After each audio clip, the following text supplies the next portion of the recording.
we are not non-violent. In fact, we should practice non-injury. Kaya vacha manasa ಅಂದರೆ non-injury. In the Guru Parampara principle, we should follow non-injury. Kaya vacha manasa. We are not non-violent. We have to be non-injurious. ಯಾರಿಗೂ ಮನಸ್ಸಾರೆ ನಿಂದನೆ ಮಾಡಬಾರ್ದು. ನಮ್ಮಲ್ಲಿ dirty habit ಏನು ಅಂದರೆ ಬೇಗ ಕೋಪ ಮಾಡ್ಕೋತೀವಿ. ಕೋಪ ಮಾಡ್ಕೊಂಡ್ರೆ ಬಾಯಿನಲ್ಲಿ ಬೇಡದಿರೋ ವಿಚಾರಗಳು ಈಚೆ ಬರುತ್ತೆ. ಸೊ ವಿ ಹ್ಯಾವ್ ಟು ಕೋಪ ಮಾಡ್ಕೊಳ್ಳೋದನ್ನ ಕಡಿಮೆ ಮಾಡ್ಕೊಳ್ಳೋದು, ಅದು ಸ್ವಯಂ ನಿಮಗೆ ಬರಬೇಕದು. So we have to be non-injurious. ಯಾಕೆಂದರೆ ಚೈತನ್ಯ ಅಫೆಕ್ಟ್ ಆಗೋದು ಕಾಯ ವಾಚ ಮನಸ್ಸ ನಾವು ಕೆಟ್ಟದಾಗಿ ಮಾತಾಡೋದು. ಕೋಪದಲ್ಲಿ ಒಂದು ಅಂಶ ಬಂತು ಅಂದರೂ ಕೂಡ ತುಂಬ ಕೆಟ್ಟದಾಗಿ ಇನ್ನೊಬ್ಬರ ಮನಸ್ಸಿಗೆ ಹಿಂಸೆ ಆಗುತ್ತೆ.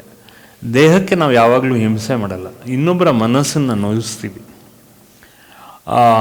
ಇನ್ನೊಬ್ಬರ ಮನಸ್ಸು ನೋಯಿಸಿದಾಗ ನಮಗೆ ತುಂಬ ಕಷ್ಟ ಆಗುತ್ತೆ. Enlightenment is not so easy, especially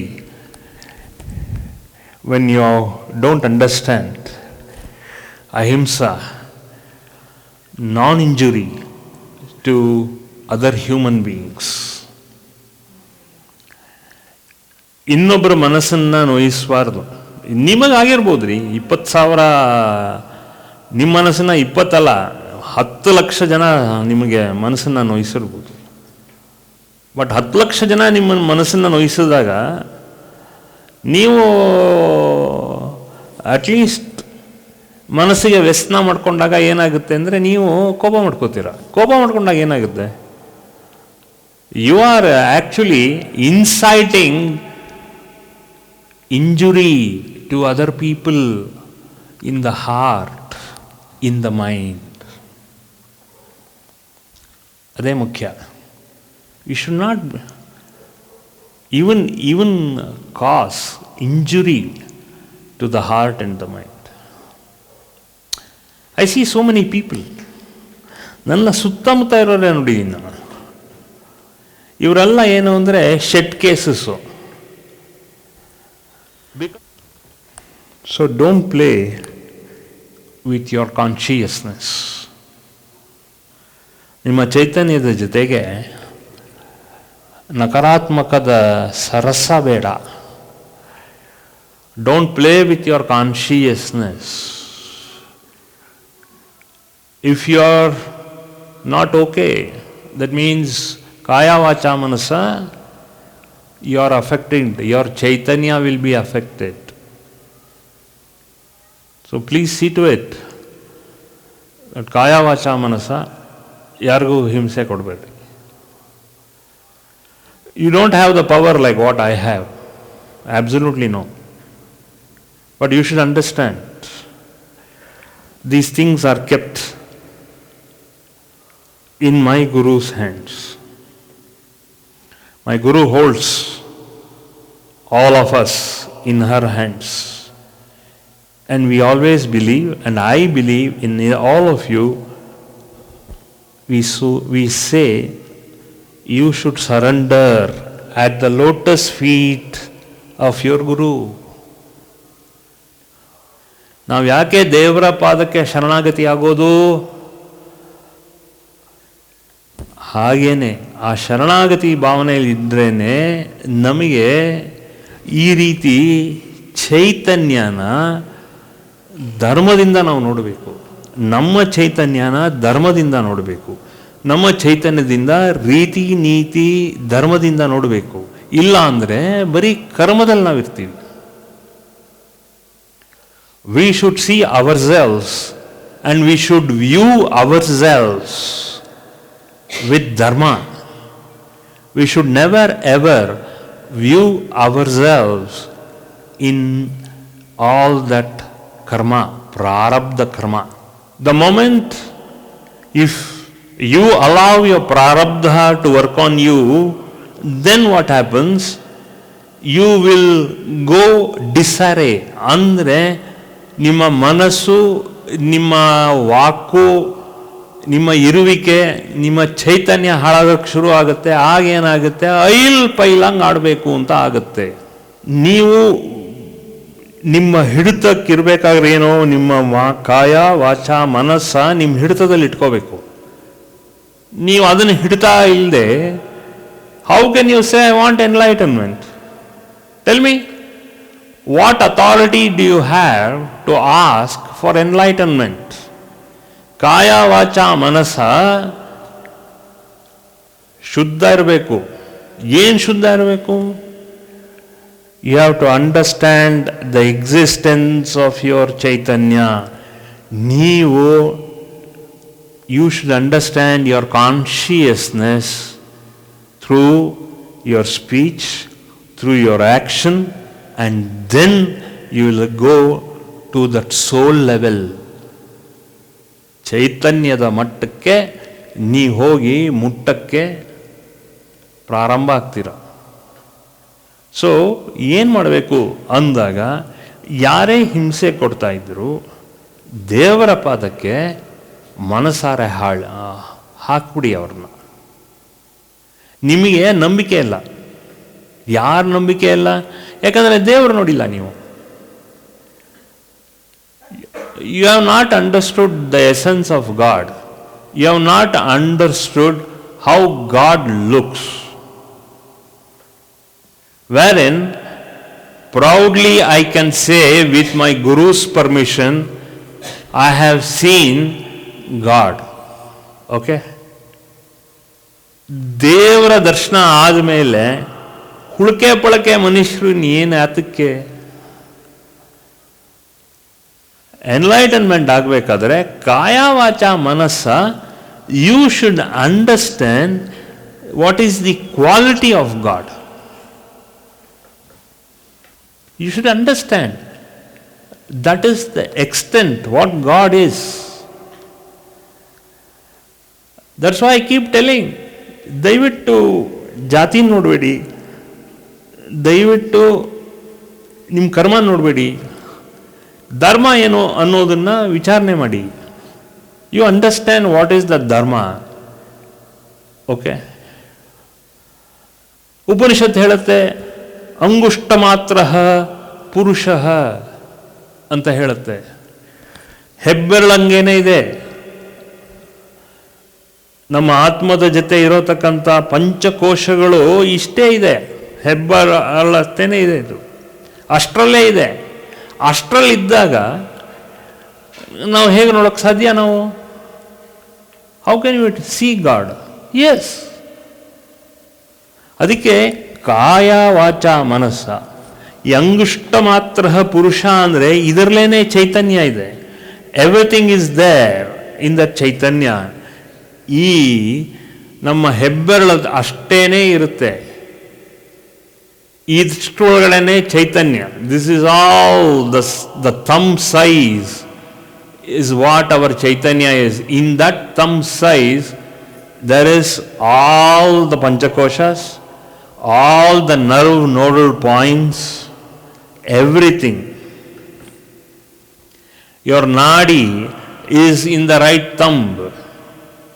Nimma nadi bala ಹೆಬ್ಬೆರಳಲ್ಲಿದೆ. ಸೊ ಇದನ್ನು ಅರ್ಥ ಮಾಡ್ಕೊಂಡ್ರೆ ಆಮೇಲೆ ನೀವು ಸ್ವಲ್ಪ ಅರ್ಥ ಮಾಡ್ಕೋಬೇಕು. You should understand the physiology of your body, of your brain, of your mind, of your relatives. ಏನು ಮಾಡ್ತೀರಾ? ಕೋಪ ಬಂದಾಗ ಏನು ಮಾಡ್ತೀರಾ? ಬೈದು ಬಿಡ್ತೀರಾ. ನೀವು ಏನಾಗುತ್ತೆ ಬೈದರೆ? ನೀವು ಬೈದಾಗ ಏನಾಗುತ್ತೆ? ನಿಮಗೆ ವಾಪಸ್ ಕರ್ಮಕ್ಕೆ ಸುತ್ತಕೊಳ್ಳುತ್ತದು. Because you don't know how to release it to God's consciousness. ದೇವರ ಚೈತನ್ಯದ ಜೊತೆಗೆ ಹೋಗಿ ಅದನ್ನು ನೀವು ಬಿಡೋಕ್ಕಾಗಲ್ಲ. You cannot leave it. ನಿಮಗೆ ಆ ಟೆಕ್ನಿಕ್ ಗೊತ್ತಿಲ್ಲ.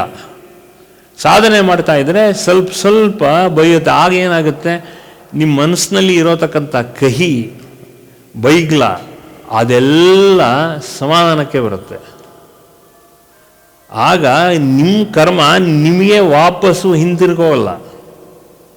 It will not rebound back on you, because your own karma has got the tendency to go back and to come back, to go reach the object and then come back to you. This is the whole beauty of not only karma. You should understand the karma is in that Chaitanya. It is in your consciousness, God's consciousness called as Chaitanya. Everything is there in your own Chaitanya, in that size of the thumb.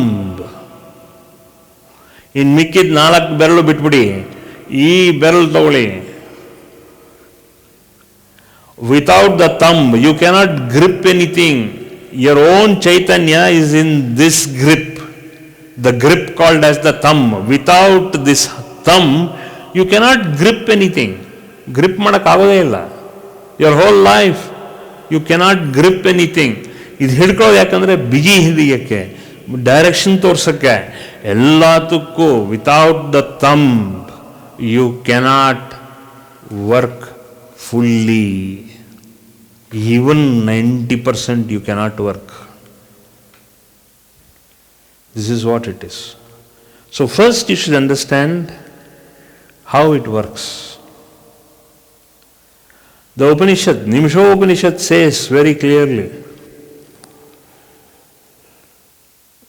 you have to understand everything.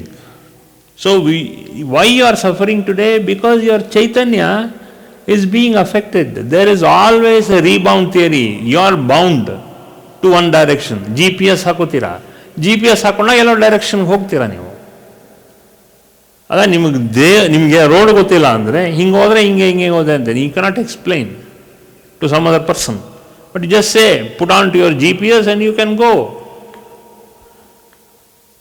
ಅದೇ ಥರ here GPS is Guru pointed source. GPS here is Guru pointed source. The source pointed out by a Guru.